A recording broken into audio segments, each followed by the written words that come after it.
I wouldn't say I'm great at making or remembering plans, so I often ask my wife what our plans are for the coming day or week or event. Fortunately, she is great at that sort of thing and gracious enough to put up with my inadequacy in this area. I often hear the same sort of thing echoed in a spiritual context. What's the plan? What's God's plan for my life? What's God's plan for the world? What's the plan for dealing with all the evil and awfulness going on? It's enough to make someone question whether God has a plan at all. Many Christians go to great lengths to attempt to discover the details of God's plan, to the point of searching the Bible for clues about the end times or finding patterns or codes that predict dates and times of certain events related to God's plan.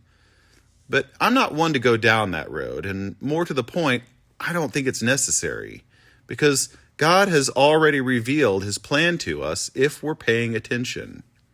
Ephesians 1, 7 through 10 lays it out succinctly.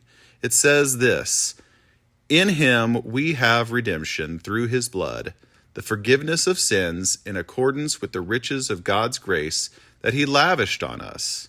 With all wisdom and understanding, he made known to us the mystery of his will according to his good pleasure, which he purposed in Christ to be put into effect when the times reach their fulfillment, to bring unity to all things in heaven and on earth under Christ."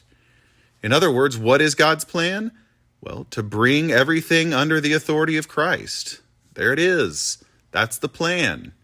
No need for conjecture. If you're looking for God's plan for the world, this is it. And the great part about this passage is that it tells us that God has made his mystery known to us with all wisdom and understanding and according to his good pleasure. We get to know what God is up to because he wants us to know.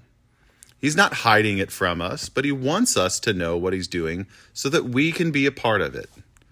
See, as we join with Christ and follow him, we're doing God's will, fulfilling his plan.